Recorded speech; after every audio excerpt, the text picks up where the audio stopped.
My boss fired me after 20 years and gave me pennies. They had no idea I'd make them regret it. 20 years. 20 relentless years at Stratostech, and this is how it ends. Evelyn, we're restructuring your position. Teresa Caldwell, VP of Operations, made the announcement with a tight, performative smile, her voice carrying just enough artificial regret to sound almost human. Across the table, Angela from HR nodded solemnly, her hands folded over a thick manila folder. My severance package, no doubt. The company is moving in a new direction, Angela chimed in, sliding the folder toward me like she was offering me the last rites. I accepted it without a word. I didn't need to open it, I knew what was inside. 2 weeks' pay for every year of service, a few months of health coverage, a pamphlet full of useless career counseling resources. Standard corporate breakup protocol. I understand completely, I said, my voice calm, steady. They weren't expecting that. Relief flickered across their faces. No scene. No tears. No begging. A 50-year-old woman pushed out of the tech world without so much as a protest. But what they didn't know was that I'd seen this coming weeks ago. A month earlier, a misdirected email thread landed in my inbox. A strategic discussion about consolidating redundancies in the research division. My name was buried deep in the thread, mentioned in the same breath as excess overhead. That's when I knew my days at Titan were numbered. Marlene exhaled, sensing my cooperation. We'd like you to clean out your desk by Friday. Your key card, company laptop, and phone will need to be turned in before you leave. Of course. She relaxed a little, emboldened by my apparent acceptance. Your team will be informed this afternoon. My team. 6 engineers I'd personally recruited and mentored. The same team that helped me develop the distributed processing algorithm that powered Titan's flagship product, Nimbus Ledger. The accounting software used by half of Fortune 500. The same product that, as of next week, would become Titan's biggest liability. Anything else? I asked, rising from my chair. They exchanged quick glances. Marlene hesitated for a second, then offered a carefully rehearsed, "That's all for now. Thank you for handling this professionally." I nodded and walked out. As I passed the executive conference room, I spotted Robert Hastings, Titan CEO, gesturing animatedly at a PowerPoint labeled Q3 revenue forecasts. The same Victor who had taken credit for my algorithm at last year's industry summit, referring to me only as one of our engineers while basking in applause. I shut my office door and pulled out my personal phone, sending a single text. "It's happening. Friday is my last day." The response came almost instantly. "Perfect timing. Contracts are ready. Dinner tonight to finalize." I smiled. Today was Thursday. On Friday I would walk out of Stratostech for the last time. And Monday would be very interesting. That evening I met Daniel Mercer at the Lexington, an upscale restaurant well outside of Titan's orbit. As the CEO of Vertex Solutions, Titan's biggest competitor, Daniel understood discretion. He had reserved a private dining alcove, shielding us from prying eyes with elegant mahogany dividers. "They actually did it," Daniel said, shaking his head after we ordered. I knew Victor was a fool, but cutting the very person who built their core technology? I took a sip of water, unbothered. Victor never understood what I created. He saw the flashy user interface and the marketing potential, but the underlying architecture? That was just tech stuff to him. Daniel chuckled. And now he's about to learn the hard way. 6 months ago I had discovered something interesting. Titan had never actually filed a patent for my distributed processing algorithm. A supposed oversight according to their legal team when I inquired. It wasn't an oversight. It was a setup. Buried deep in Titan's internal documentation was a strategy memo outlining their plan to push me out before securing the patent. The goal? To claim the algorithm as company-developed technology without my name attached. What Titan didn't know was that I'd already been refining the algorithm on my own time. The improvements I made, increasing processing efficiency by 43%, weren't covered by my employment agreement. 2 months ago I quietly filed for a patent under my own name, fully documented with timestamps and logs proving I developed it on personal time. Thanks to Daniel's introduction to a top-tier IP attorney, the patent was approved with remarkable speed. Daniel slid a folder across the table. "Everything's finalized. As soon as you sign, Vertex Solutions officially acquires exclusive licensing rights to your patent. Press release goes out Monday morning. I reviewed the documents, though I had already memorized the terms.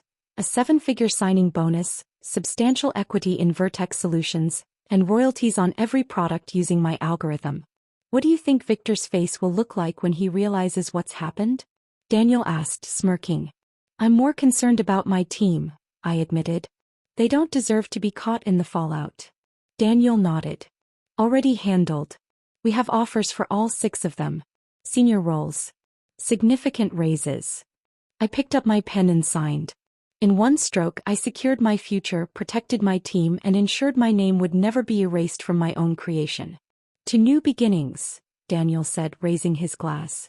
I clinked mine against his. And to owning your own value. Thursday and Friday passed in a blur. Exit interviews. Knowledge transfer meetings. Handshakes and half-hearted goodbyes. I played the part of the cooperative ex-employee to perfection. As I packed up my office, Marlene appeared in my doorway, leaning against the frame with artificial casualness. Just wanted to check that everything's clear for your departure. Crystal clear, I said, wrapping my coffee mug in tissue paper. The same mug my team had given me last Christmas as a thank you for leading them. Marlene hesitated. You know, these restructuring decisions aren't personal. Victor just feels the company needs a more youthful direction moving forward. I looked up, meeting her gaze directly. I understand completely. Business is business. Something in my tone made her pause, uncertainty flickering across her face. But she quickly dismissed it. What could a soon-to-be unemployed 55-year-old woman possibly do? Will you be taking some time off? She asked, pretending to care. Actually, I already have something lined up.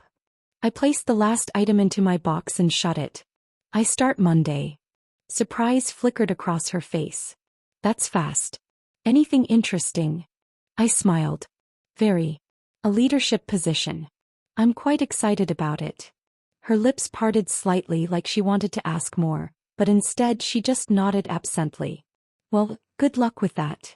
As I walked out of Titan's Glass headquarters for the final time, I paused at the curb, glancing back at the towering building. They thought they were replacing me. That I was disposable. They had no idea what was coming. Tuesday morning would be a reckoning. Tuesday morning dawned crisp and clear, a stark contrast to the storm brewing inside Stratos Tech's executive offices. While they scrambled to make sense of their unraveling empire, I was slipping into my tailored navy suit, the kind that projected power and precision. My phone buzzed on the nightstand, a message from Daniel Mercer. Press releases live. Industry already buzzing. Stock shifting. See you at HQ. I smirked, my heart hammering with a mix of anticipation and satisfaction. Today the world would find out what happens when a company underestimates the very mind that built its foundation. At precisely 7:30 a.m., the Vertex Solutions town car arrived, its sleek black exterior gleaming in the early sunlight. I stepped in, feeling the weight of 20 years at Stratos Tech finally lifting off my shoulders. The driver, a polished professional, gave me a courteous nod before pulling into traffic. Meanwhile, across town, panic was setting in. By 9:15 a.m., my former colleagues at Stratos Tech were in full-blown crisis mode. Angela from HR was undoubtedly fielding frantic calls. The legal team was scrambling to figure out how they had lost the intellectual property that their flagship product, Nimbus Ledger, relied on. And Robert Hastings? He was likely pacing the executive boardroom, his face a sickly shade of pale as the realization dawned. He had made the worst mistake of his career. At 9:30 a.m. as I stepped into my new corner office at Vertex Solutions, my phone lit up with a message from Miguel, my most trusted former engineer. Total chaos here. Legal just pulled every file with your name on it. Hastings looks like he's about to have a stroke. I chuckled, setting my coffee down as I typed back. Check your personal email. Your offer awaits. By 10:45 a.m. Robert Hastings finally cracked. An email marked urgent landed in my inbox. Evelyn, there appears to be a misunderstanding. Please call me at your earliest convenience to discuss. I didn't bother responding. I forwarded it to Vertex's legal team with a single note. Let them sweat. At noon, a meeting was called at Stratos Tech's headquarters. Employees whispered in hallways, uncertainty spreading like wildfire. Their stock had already dropped 7% by midday, while Vertex's had surged nearly 12%. Analysts were calling it the most spectacular intellectual property blunder in recent tech history. By 3 p.m. I received another text from Miguel. Emergency board meeting called. Rumor is Hastings is out. They're looking for a scapegoat. I leaned back in my chair watching the skyline through my office window. Just 1 week ago they had dismissed me as obsolete. Now they were learning just how irreplaceable I really was. By Wednesday morning, Stratos Tech was hemorrhaging. Their stock had nosedived another 18%, and the boardroom was in full-blown panic mode. Investors were demanding answers. Analysts were publishing articles questioning the company's future, and internal emails, some of which had already leaked, showed a desperate scramble to contain the damage. The problem? There was no easy fix. Without Nimbus Ledger's proprietary architecture, they couldn't patch, they couldn't update, and they certainly couldn't rebuild it from scratch overnight. Meanwhile, at Vertex Solutions, I was settling into my new role with the ease of someone who had spent 2 decades preparing for this moment. My office, a sleek corner suite with floor-to-ceiling windows, overlooked the city skyline. The view was a reminder of just how far I had come, and just how much further I intended to go. My inbox was overflowing. Tech blogs and business journals wanted interviews. Former colleagues were sending cautious congratulations, afraid to be too open about their approval in case Stratos Tech's leadership was monitoring their communications. And then there were the offers: consulting, speaking engagements, even a potential book deal. The industry was watching, and they loved a good revenge arc. By noon, Miguel's name flashed across my phone screen. They're drowning. Hastings is flailing, the board is furious, and nobody wants to tell them the truth, that they're screwed.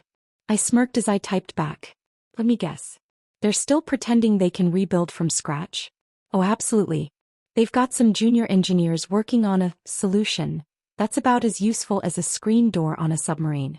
I shook my head, amused but unsurprised. That was the problem with executives like Hastings. They never saw the real value in the people who built their empires, until those people walked away and left them holding a pile of broken promises. At precisely 2:30 p.m. my phone rang. Robert Hastings. I let it ring, savoring the moment before finally picking up. Robert. To what do I owe this unexpected call? There was a long, heavy pause before he finally spoke. Evelyn. I think we may have gotten off on the wrong foot. I leaned back in my chair, twirling a pen between my fingers. You mean when you fired me and tried to erase my contributions? Yes, I'd say that was a bit of a miscalculation. He cleared his throat. Look, we need to talk. There's a way to fix this. I couldn't help but chuckle. Oh, Robert. Already have. The patent is mine. The exclusive rights belong to Vertex. If Stratos Tech wants access, you know where to find our legal team. His voice tightened. Evelyn, be reasonable. Reasonable? I interrupted, my voice sharp. Like when you reasonably pushed me out of my own project. Like when you reasonably let someone else take credit for my work. No, Robert. That ship has sailed. A strained silence stretched between us before he finally exhaled. What's it going to take? I let the question hang for a moment before answering. A formal licensing deal. A public acknowledgement that I was the sole architect of Nimbus Ledger. And a substantial payout. No negotiation. Those are the terms. His tone hardened. That's extortion. I shrugged, even though he couldn't see me. No, Robert. That's business. Another pause. I'll take it to the board. You do that, I said smoothly. But don't take too long. Every day you hesitate is another day Stratos Tech loses clients, and another day Vertex gains them. I ended the call and turned to find Daniel Mercer standing by the window, arms crossed, amusement written all over his face. How long do you think they'll last before they cave? He asked. I checked my watch. By Friday at the latest. Because when you play against the house, you should always remember. The house always wins. By Thursday, Stratos Tech's losses had deepened. The stock was now down 25%, and their biggest clients were calling for emergency meetings. Rumors were swirling that the board was considering drastic action, and I had a good idea what that meant. Hastings was on borrowed time. By midday, Miguel sent another update. Internal chaos. Hastings is in a closed-door session with the board. People are already taking bets on how long before they push him out. I wasn't surprised. CEOs don't survive disasters of this magnitude, especially when their arrogance is the root cause. By late afternoon, my assistant knocked on my door. Evelyn, Stratos Tech's legal team just reached out. They want to set up a meeting. I smiled. Tell them I'll check my schedule. Make them sweat a little longer. Because this was no longer about just winning. It was about making sure they never forgot who beat them. By Friday morning, Stratos Tech was barely holding on. Their stock had cratered another 30%, and whispers of an imminent restructuring were circulating in every major business news outlet. Investors were demanding answers, board members were engaging in frantic closed-door meetings, and employees were quietly updating their resumes, sensing the inevitable. Meanwhile, at Vertex Solutions, I was orchestrating my next move with calculated precision. My morning began with a briefing from Daniel Mercer, who had just returned from a series of high-level meetings. Hastings is on his last leg, Daniel reported, leaning against my office door. The board is scrambling to contain the damage. They're finally realizing that without your algorithm, Nimbus Ledger is dead in the water. I sipped my coffee, letting the news settle. And yet they still haven't made a move. Daniel smirked. They're stalling, trying to find leverage. But they have none. If they don't act soon, their clients will. He was right. Stratos Tech's biggest customers were already reaching out to Vertex, curious about alternative solutions. Some were cautious, wary of making a hasty switch, but others? They were eager to jump ship, unwilling to stake their future on a company in freefall. At precisely 11:45 a.m., my assistant appeared at my door. Evelyn, you have an incoming call from Robert Hastings. I glanced at Daniel, who raised an eyebrow. Took him long enough. I nodded. Put him through. A click, then silence. Then Hastings' voice, stripped of its usual arrogance. Evelyn, we need to talk. I leaned back in my chair, savoring the moment. I'm listening. A long pause. Then the sound of a defeated man exhaling. We're prepared to make a deal. I tapped a pen against my desk. Define deal. We need the algorithm, Hastings admitted, his voice tight. The board has authorized negotiations for licensing rights. I smiled. Finally. Here's how this works, Robert. You'll pay triple the standard industry licensing rate. Vertex Solutions will own full distribution rights, and your company will publicly acknowledge that Nimbus Ledger was built on my technology. Hastings' breath hitched. Triple? That's extortion.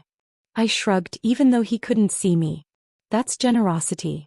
I could refuse outright and let your clients come to us instead. Silence. Then finally, I'll take it to the board. You do that, I said smoothly. But don't take too long. Every hour you waste is another customer you lose. The line went dead and I looked up at Daniel, who was watching me with a knowing grin. He'll be back by the end of the day, he said. Of course he will. By 3:30 p.m., Stratos Tech's official statement hit the wire. Robert Hastings had resigned, effective immediately, replaced by an interim CEO. The announcement did little to stop the bleeding. Their stock continued its downward spiral, and analysts began openly questioning whether Stratos Tech could survive at all. By 5 p.m., I had another message from Miguel. Emergency meeting just wrapped up. They're ready to sign. Hastings is gone, and the board wants to cut their losses before it's too late. I sent a single-word reply. Good. By Monday morning, the contract was finalized. Vertex Solutions held all rights to my technology, and Stratos Tech had no choice but to pay the price. Their humiliation was complete and their future uncertain. As I sat in my office reviewing the final paperwork, Daniel leaned in. Congratulations, Evelyn. You just buried your old company. I smiled, closing the folder. No, Daniel. They buried themselves. I just handed them the shovel. A month had passed since the collapse of Stratos Tech, and the dust had finally begun to settle. The industry had moved on, investors had found new darlings to chase, and my name was now synonymous with one of the greatest corporate reversals in tech history. Stratos Tech had been reduced to a cautionary tale, a lesson in hubris, while Vertex Solutions had soared, securing new contracts and expanding its foothold in the market at an unprecedented pace. I sat in my corner office, overlooking the city skyline, sipping on my coffee as I reviewed the latest performance metrics.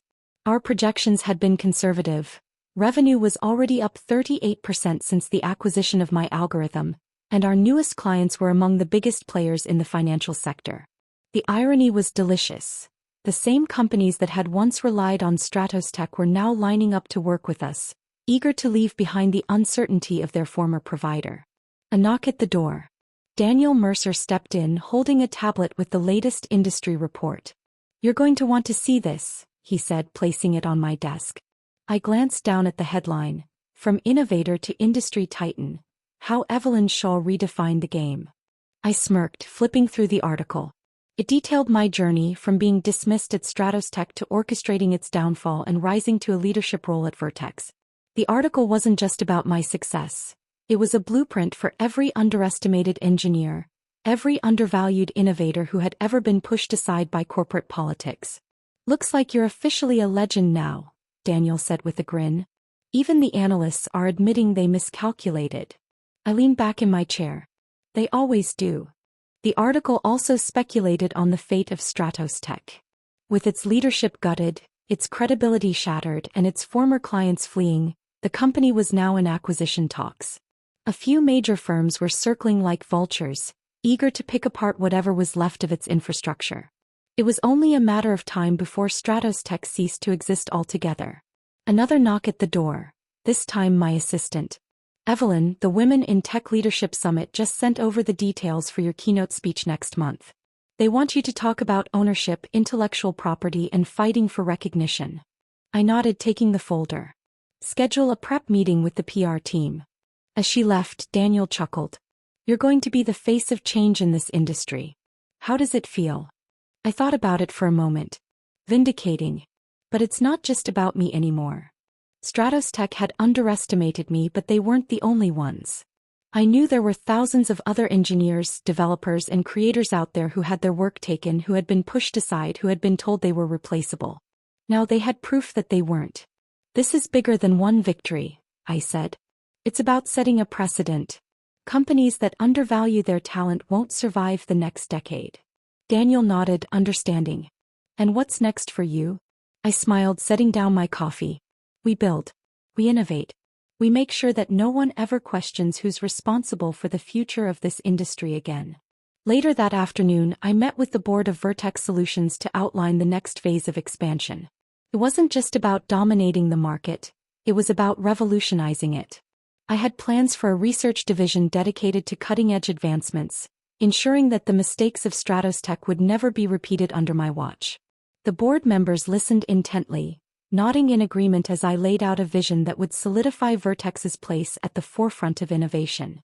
They saw what I saw, a future where technology was driven by those who created it, not by those who merely profited from it. As I left the meeting, I received a message from an unexpected source. A former executive from Stratos Tech, now scrambling to find a new position, was reaching out. "Evelyn, I misjudged you. We all did. If you ever need someone with my expertise, I'd love to discuss opportunities." I stared at the message for a moment before typing a simple reply. "Thanks, but we're looking forward, not backward." The irony was not lost on me. The same people who had once dismissed me were now seeking refuge under the empire I was building. As I looked out over the city, the weight of what I had accomplished settled in. I had reclaimed my name, my work, and my future. And now I was setting the standard for what came next. Because legacy isn't just about what you create. It's about making sure no one ever steals it from you again. And I intended to make sure that, from now on, no one ever forgot who was really in control. 6 months had passed since the downfall of Stratos Tech, and the corporate world had adjusted to its absence. It had been officially acquired in a fire sale by a conglomerate that specialized in salvaging failing companies. But for all intents and purposes, Stratos Tech as it had once been known was dead. Its name was now just another footnote in business school case studies about corporate mismanagement. Vertex Solutions, on the other hand, was thriving. Our market share had doubled, and we had successfully launched 2 new products that were already redefining the industry. The transition had been seamless. Clients had embraced the switch, and competitors had been left scrambling to keep up with our momentum.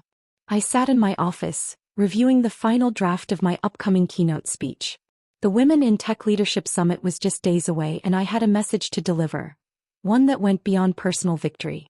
It was about ensuring that innovation was protected, that creators were valued, and that no one had to fight the battle I had fought alone ever again. Daniel knocked lightly before stepping in, a smirk on his face. We just got word. Our latest quarterly report is out. He handed me the tablet and I skimmed the numbers. Profits were up another 26%. Growth had exceeded projections yet again. The company was officially the dominant force in enterprise technology, and it hadn't taken years to accomplish, just the right moves at the right time. It looks like we've secured a contract with the government sector as well, he added. That's a whole new playing field. I nodded. Good. That means we're not just winning. We're shaping the future. Daniel sat across from me. And how does it feel? You've gone from being erased at Stratos Tech to being the most talked about executive in the industry. I set the tablet down. It's not just about me, Daniel. It never was. Stratos Tech tried to erase my contributions, but they also showed the world what happens when companies disregard the people who build them. This was never about revenge. It was about proving a point. Daniel grinned. Well, point made. Loud and clear. Later that afternoon, I received an email from one of my former team members at Stratos Tech. Miguel, the same engineer who had helped me build the foundation of Nimbus Ledger. Evelyn, you did it. You didn't just beat them, you rewrote the rules. Thank you for fighting when so many of us couldn't. I sat back, letting his words sink in. That was the true victory, not just success but the impact it had on others. That evening, I stood in front of a packed conference hall, my name emblazoned on the screen behind me. The crowd, a mix of aspiring innovators and seasoned professionals, waited as I stepped up to the podium. I took a deep breath. Innovation is not a privilege given by corporations. It is the foundation they stand on. And if they forget that, if they fail to recognize the minds that create their success, then they will fall. Just like Stratos Tech did. The audience erupted into applause, and I knew in that moment, this wasn't just the end of my story. It was the beginning of something much bigger. Because when you change the game, you don't just win it. You redefine it.